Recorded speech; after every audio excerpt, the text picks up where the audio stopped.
Hebatlah 20 ekar tanaman tu. Tu lah. Dan tu macam-macam dugaan tu. Dan kena kuat, kena kental dalam mana maknanya sanggup menerima berhadapan dengan apa saja risiko lepas tu kalau nak jadi usahawan ni. Memang mantap dan kita akan bincangkan lagi dengan penuh kemantapan berkaitan dengan apa yang kita ada depan ni. Sekarang kita nak cerita berkenaan dengan cili. Kita lupakan harga dia sekejap. Sebab sekarang kita nak tengok variasi dia dan bila kita orang cakap tu kalau cakap je tak cantik lah. Tapi hari ni kita sebenarnya ada eksperimental. Cili ni dia macam-macam jenis cili. Jadi tengok tahap kepedasan dia lah. Dan disebabkan kita orang Malaysia. Bahan-bahannya adalah kita ada pelbagai sambal di sini untuk kita nikmati sebentar lagi. Ini ya perempuan, ini sambal tempoyak. Letak petai. Wow. Lepas tu sambal tomato, ni sambal hitam orang Pahang ni. Yang ni sambal ikan bilis yang ni. Yang rangut-rangut tu. Rangut tu lah. Yang keruk. Jadi kita orang Malaysia kan suka yang pedas. Dan kita pun ada sambal nasi lemak di sini. Betul-betul dia beli depan sekolah. Jadi mudah untuk kita dapat. Beli depan sekolah. Saya rasa yang paling dekat lah. Orang tua kata kalau makan ambil yang paling dekat. Awak paling dekat terpoyak kan? Silakan. Awak ada Colgate boleh gosok gigi tak apa. Bismillahirrahmanirrahim. Awak relate terus mantap. Okey. Macam mana rasa dia, Fariha? Dari skala 1 ke 5 lah. 5 paling pedas, 1 macam biasa-biasa. Ini ada macam pedas manis-manis ke? Pedas manis-manis. Okey. Kalau sambal tempoyak. Dia tak ada macam... tapi lepas tu menyengat pula. Ini tempoyak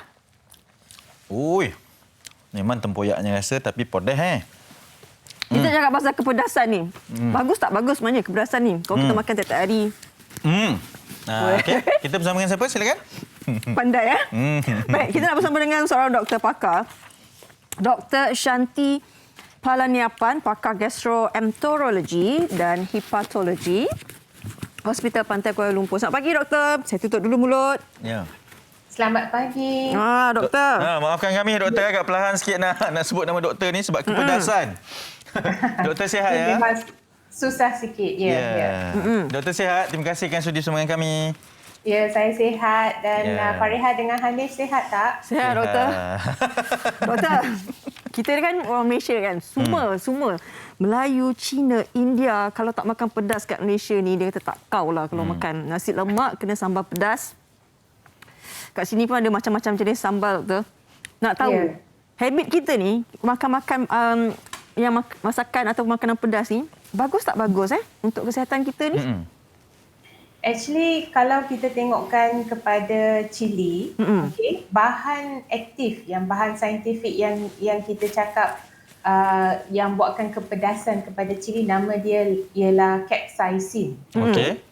Dan capsaicin ini kalau kita tengok dalam penyelidikan memang ada dia punya kebaikan.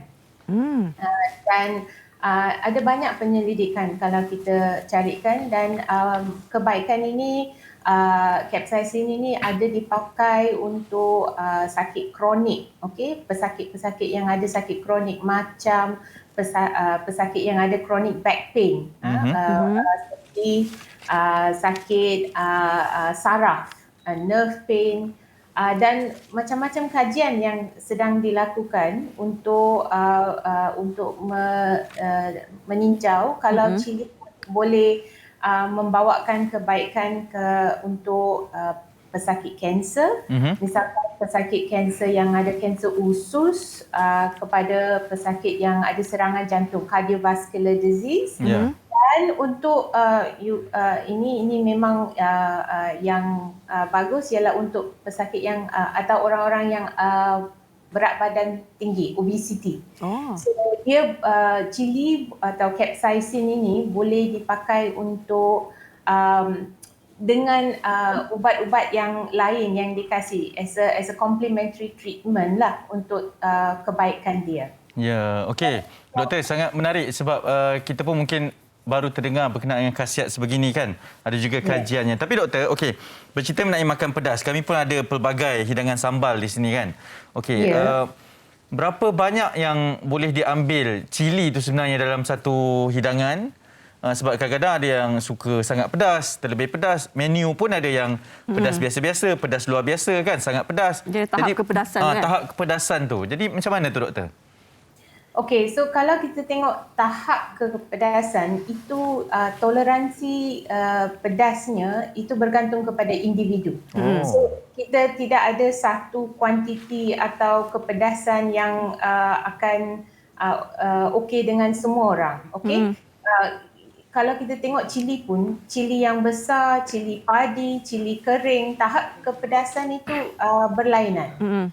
So kalau individu tu dari kecil dah makan cili, dah biasa dengan cili, dia punya toleransi lebih tinggi daripada misalkan orang yang tak makan cili biasa. Okay? So walaupun kita di Malaysia semua orang pun makan cili, tapi toleransi tu depending, dia bergantung kepada individu. Baik. Doktor, saya ada satu soalan yang mungkin semua akan rasa macam klise lah soalan ni. Tapi sebelum tu, kita nak bawa doktor dan semua penonton MHI, kita saksikan dahulu ini berkenaan dengan bingkisan yang telah disediakan penyediaan sambal. Tadi doktor kata tahap kepedasan tu mengikut individu kan? Jadi ini dekat Malaysia ni adalah satu restoran ni, dia punya sambal memang banyak doktor, tapi tahap kepedasan dia tu sendiri tahulah macam mana boleh makan ke tak boleh makan. Okey, kita saksikan dulu berkenaan dengan variasi sambal ni.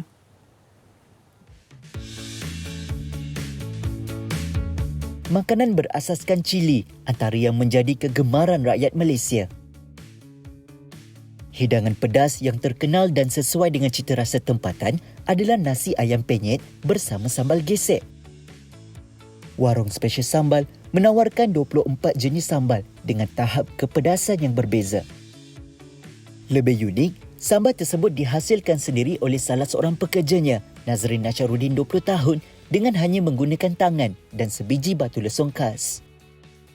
Dalam kali ikut kan dah setahun lebih lah. Setahun lebih sebab kalau awal tu tak buat sambal lagi.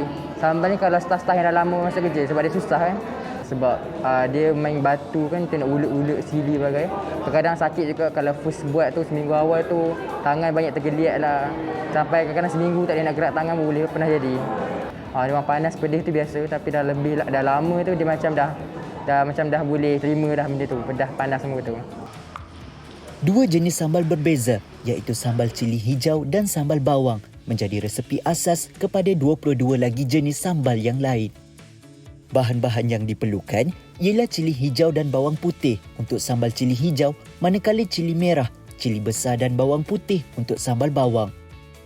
Cara pembuatannya hampir sama. Cili akan dipotong menjadi saiz yang kecil, tambah beberapa sudu garam.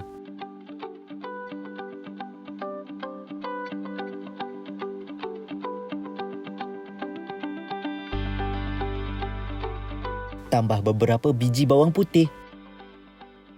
Kemudian cili akan digiling menggunakan batu lesung sehingga lumat.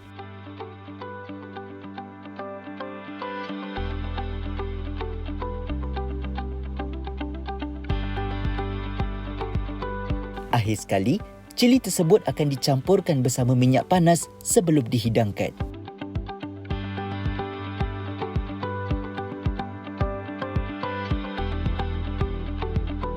Sekiranya pelanggan menginginkan tahap kepedasan yang luar biasa, pihak restoran akan menyediakan satu sambal khas yang dipanggil sambal matang.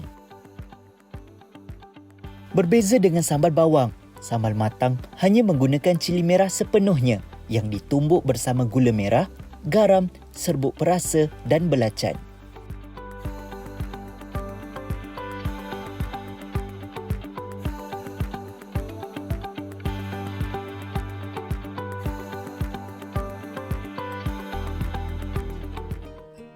Menyedari hakikat makanan pedas mempunyai risikonya yang tersendiri, pengunjung bebas memilih makanan dengan tahap kepedasan yang diinginkan. Tapi sambal kita ada level-level dia. Macam yang kurang pedas, boleh ambil yang kurang pedas. Kalau yang sukakan pedas, ambil yang paling pedas lah, level 5 macam tu. Kalau yang customer yang datang macam tu, kita cakap lah, kita akan recommendkan dia ambil sambal yang kurang pedas. Kita akan tanya dulu, encik ni suka pedas ke? Ataupun encik boleh tahan pedas ke tak boleh? Kita akan recommend lah. Kita takkan suruh mereka ambil yang paling pedas lah. Sebab saya memang suka makanan yang pedas. So dah ni kali yang ketiga lah saya ada urusan kat sini, so saya singgah untuk makan tengah hari. Dia kalau kita makan berlebihan memang dia akan membahayakan kesihatan kita lah. So kalau kita berpada-pada Macam saya tadi, jangan ambil dia punya biji tu. Biji tu yang jahat sebenarnya. Tapi kalau kita rasa dengan ambil dia punya kulit-kulit tu, okey je, tak ada masalah. Ingatkan kita je kena matang. Sambal pun ada sambal matang. Weh, kena matang. Kena matang juga Okey. lah. Kita bersama dengan doktor. Awak ada soalan kan? Silakan. Nah. Sebab saya nak relate tadi, dia kata jangan ambil yang biji, doktor. Kita ambil yang kulit-kulit tu tak apa. Sebab dia kata yang jahat tu, yang nakal tu adalah biji cili tu. Jadi macam mana doktor? Ada yang kata, oh jangan makan biji cili, nanti kan kena appendix dan sebagainya. Betul. Memang yang bijinya yang mengandungi capsaicin yang lebih tinggi. Oh. Tapi kalau saya tengok yang cili dia giling, perut saya dah sakit lah. Okey, kenapa doktor? Apa kesannya kalau kita ambil sangat berlebihan ni, doktor? So, cili ni dia boleh, kan dia pedas dan dia boleh kalau terkena macam mata ke hidung kita kan dia akan pedih. Okay. So sama bila dia masuk ke dalam perut kita, dia boleh bukan tahap melukakan perut tapi dia akan memedihkan dalam perut dan memandangkan perut kita pun ada asid dekat dalam. Dan kalau kita campur tu dengan minum kopi ke minuman bergas, dia akan buatkan masalah dalam perut. So cili ni, bila makan cili ni dia boleh kaitkan dengan masalah pedih perut, reflux maknanya asid tu naik ke saluran makanan. Sometimes mesti semua orang ada experience bila makan cili ada cerit berit. Ada orang yang buasir dia boleh berdarah. So memang kita kena control level cili yang kita boleh makan tu. Tak boleh berlebihan lah. Kena ada, kita tahu diri kita macam mana kan. Kadang-kadang makan sikit dah pedas, cukup lah kot. Betul. Ikut kemampuan. Mungkin pesanan doktor sendirilah kepada penonton MHI kan. Mungkin mereka yang tiap-tiap hari nak kena makan pedas kan. Yang kalau tak ada pedas tu tak boleh nak makan. Selera tu tak ada. Macam mana? Okay, so kita semua gemakan cili dan dia buatkan kita punya makanan berasa lebih baik. Tapi apa-apalah makanan bukan cili sahaja, kita kena control amount dia. Sebab kalau dimakan dengan tahap yang lebih dan mungkin hari-hari, dia boleh memudaratkan kebaikan kita lah. So makan itu kena moderate dengan apa-apa juga. Okay, apa yang kita makan tu kena moderate supaya dia tak buatkan penyakit kepada kita. Okey, doktor, bagi nak keadilan lah sebab kan nanti orang kata yang suka makan pedas ni dia kata kita macam tak bagi dia orang makan pedas pula. Okey. Sebenarnya untuk makan pedas dan juga ada faktor kesihatan, ada khasiat-khasiatnya juga kan doktor kan? Kita nak seimbangkan tu bagaimana doktor? So, kalau kita makan cili, boleh makan cili, boleh masukkan. Tapi macam saya sarankan, jangan terlalu banyak. Okay? Kalau kita, macam misalkan tengah hari tu makan cili terlebih, malam tu janganlah makan cili sangat. So, kita kena balancekan lah.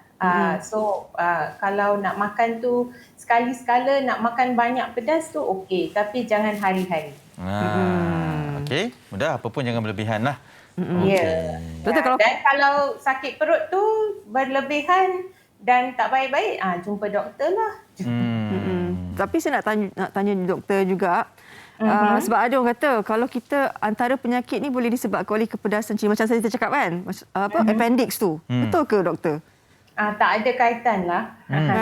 Benih cili dengan appendix kita tak ada, memang tak ada scientific kaitan yang buatkan appendix. Okey, maksudnya makan pedas ni adalah khasiatnya juga tapi ada juga boleh bahayanya jugalah kalau ambil berlebihan. Okey. Doktor makan pedas? Sama. Saya punya toleransi rendah. Rendah? Okay. Kalau sebab nasi tu tadi lemak doktor tu berkerut tau. Kalau nasi lemak tu doktor bolehlah dengan sambal. Bolehlah tapi jangan tahap pedas 5 lah, tak boleh. Okey. Pedas berapa doktor? Tahap berapa? Mungkin 3 kot. Doktor. Mantap doktor. Terima kasih banyak kan sudi bersama dengan kami doktor pada pagi ini. Shanti Palaniapan, pakar gastroenterologi dan hepatologi Hospital Pantai Kuala Lumpur.